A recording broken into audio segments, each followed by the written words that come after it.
എനിക്ക് പുറകിൽ ഈ കുളം പോലെ വെള്ളം കെട്ടിക്കിടക്കുന്നത് ഒരു നടു റോഡിലാണ് എന്നുള്ളതാണ് യാഥാർത്ഥ്യം. പുറത്തൂർ ബസ് സ്റ്റാൻഡിന് സമീപമാണ് ഈ കാഴ്ച. വർഷങ്ങളോളമായി ഈ റോഡ് ഇവിടെയുണ്ട്, ഈ ബസ് സ്റ്റാൻഡ് ഇവിടെ പ്രവർത്തിക്കുന്നുണ്ട്. പക്ഷേ സ്ഥിതി ഇതാണ് എന്നുള്ളതാണ് ഈ നാട്ടുകാരുടെ പ്രധാനപ്പെട്ട പരാതി. വളരെ പ്രയാസമാണ് അല്ലേ? നമ്മുടെ ഇപ്പോഴത്തെ ഈ മഴക്കാലം വന്നപ്പോൾ വലിയ പ്രയാസമായി. ഇപ്പോൾ വേനൽക്കാലങ്ങളിൽ തന്നെ വാഹനം ഓടിക്കുന്നതിലും അതുപോലെ യാത്രക്കാരുടെ ഈ കാൽനട യാത്രയും വളരെ ദുരിതമാണ്.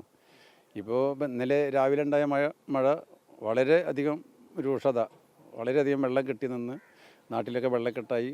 അതോടൊപ്പം തന്നെ നമ്മുടെ റോഡുകളൊക്കെ കുഴികളിൽ വളരെയധികം വെള്ളക്കെട്ടാണ് സംഭവിച്ചുകൊണ്ടിരിക്കുന്നത്. റോഡിൻ്റെ പ്രവൃത്തിക്ക് തുറമുഖ വകുപ്പ് 2.5 കോടിയോളം വകയിരുത്തിയതാണല്ലോ അല്ലേ? ഈ റോഡ് എന്ന് പറഞ്ഞാൽ ഇത് Purathur bus stand Puthuppally Kalur road, bank road എന്നാണ് പ്രധാനപ്പെട്ട പാതയാണ്. പ്രധാനപ്പെട്ട പാത. പുറത്തൂർ ഗ്രാമപഞ്ചായത്തിലെ ഏറ്റവും വലിയ റോഡാണിത്. ഈ റോഡ് ബസ് സർവീസുണ്ട്. ഇപ്പോൾ ബസ് സർവീസ് ഇപ്പോൾ നിലച്ചിട്ട് ഏകദേശം ഒരു വർഷത്തോളം ആവാറായി. ബസ് സർവീസ് വകയിരുത്തിയ ഫണ്ട് എന്തുകൊണ്ട് വിനിയോഗിച്ചതിൻ്റെ പ്രവൃത്തി പൂർത്തീകരിക്കുന്നില്ല? ഈ വകയിരുത്തിയ ഫണ്ട് ഇതെന്ന് പറഞ്ഞാൽ ആദ്യം കഴിഞ്ഞ 2025-ലാണ് 2.5 കോടി തുറമുഖ വകുപ്പ് ഇതിന് ഫണ്ട് വകയിരുത്തിയത്. അതോടൊപ്പം തന്നെ ജില്ലാ പഞ്ചായത്ത് ഏകദേശം 50 ലക്ഷം രൂപ ഇതേ റോഡിന് എന്ന് വെച്ചാൽ പുതുപ്പള്ളി ബാങ്കിൻ്റെ അവിടുന്ന് ഇങ്ങോട്ട് ചെയ്യുന്ന ഒരു ഭാഗത്ത് 50 ലക്ഷം വെച്ചിരുന്നു. പക്ഷെ അവർ വർക്ക് ചെയ്ത് തുറമുഖ വകുപ്പ് ചെയ്യാൻ പറ്റൂല എന്ന് വെച്ചാൽ അവർ പ്രയാസം പറഞ്ഞത് ഈ റോഡിൽ ജൽജീവൻ മിഷൻ്റെ പൈപ്പ്, ഇപ്പോൾ ഇതേപോലെ നമ്മൾ പൈപ്പ് കീറുന്ന പോലെ ഈ റോഡിൽ പൈപ്പ് കീറിയിരുന്നു, പൈപ്പ് ഇട്ടിരുന്നു. അപ്പോൾ അവിടെ റീസ്റ്റോർ ചെയ്തതിന് ശേഷം അത് പഞ്ചായത്തിൻ്റെ മൊത്തം സ്ഥലങ്ങളിൽ റീസ്റ്റോർ ചെയ്യുന്നത് പഞ്ചായത്തിൻ്റെ ഉത്തരവാദിത്വത്തിലാണ്. ഈ റോഡിൽ റീസ്റ്റോർ ചെയ്യുന്നത് ജൽജീവൻ മിഷൻ നേരിട്ടിട്ടാണ്. അപ്പോൾ അവർ താമസമാണ് അന്ന് നീണ്ടുപോയത്. സാങ്കേതികത്വം പറഞ്ഞാണ് ഇത് നീണ്ടു പോകുന്നത്. ഇനി എത്രയും പെട്ടെന്ന് ഇത് ഇടപെട്ടുകൊണ്ട് പരിഹാരം ബന്ധപ്പെട്ട ആൾ ഇപ്പോൾ ഞങ്ങൾ ഇവിടുന്ന് ജോയിയാണ് MLA ആയത്.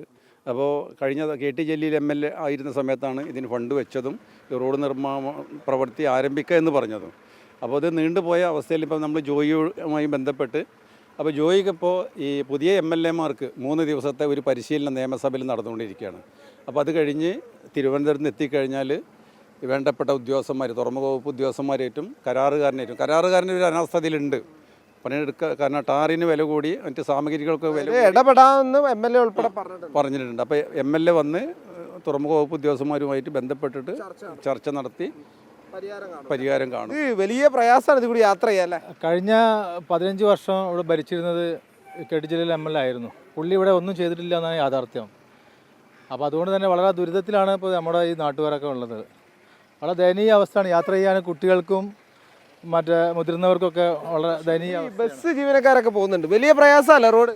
തീർച്ചയായും ഭയങ്കര പ്രയാസമില്ല. കാരണം വന്നാൽ സമയമില്ലാതെ തിരിക്കാൻ വന്നാലൊക്കെ ഭയങ്കര ബുദ്ധിമുട്ടാണ്. കാരണം ഇവിടെ തന്നെ മാക്സിമം ഒരു 3 മിനിറ്റ് നമ്മൾ കാണണം തിരിക്കാൻ വേണ്ടിയിട്ട്.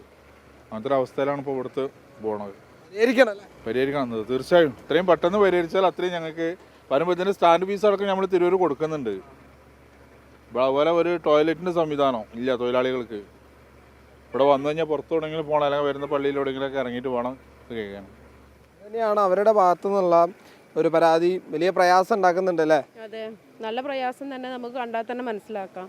കാരണം അത്രയും ബസ് സ്റ്റാൻഡാണ്, എല്ലാ വാഹനങ്ങളും വരുന്നതും അതുപോലെ മറ്റുള്ള വണ്ടികൾക്കൊക്കെ നല്ല ബുദ്ധിമുട്ടുള്ളതാണ്. അപ്പോൾ ഇന്നലത്തെ മഴയിലാണ് ഇപ്പോൾ ഇത്രയും വെള്ളം. അപ്പോൾ ഇനി മഴ കെടുക്കുകയാണ്. അപ്പോൾ ഈ മഴ വന്നിട്ടുണ്ടെങ്കിൽ ഇനിയും ഇത് കുളമാവാനായി ഇതുള്ളൂ. അതുതന്നെയാണ് ഇവരൊക്കെ പറഞ്ഞു വയ്ക്കുന്നത്. കാരണം നമുക്ക് ആ ദൃശ്യങ്ങളിൽ തന്നെ കാണാം, മുഴുവൻ വെള്ളമാണ്, റോഡ് മുഴുവൻ കുഴികളുമാണ്. ഇത്രയും പെട്ടെന്ന് ഇടപെട്ട് MLA ഉൾപ്പെടെ ഇടപെടാമെന്ന് ഉറപ്പ് നൽകിയിട്ടുണ്ട്. എന്തായാലും പെട്ടെന്ന് ഇടപെട്ട് സാങ്കേതികത്വം പരിഹരിച്ച് ഈ റോഡ് പ്രവൃത്തി പൂർത്തിയാക്കി കൊടുക്കണം. എങ്കിൽ മാത്രമേ ശാശ്വതമായിട്ടുള്ളൊരു പരിഹാരം അവർക്ക് ഉണ്ടാകൂ. അക്ഷയ്ക്കൊപ്പം വി. സുരകൃഷ്ണ, റിപ്പോർട്ടർ, തിരൂർ.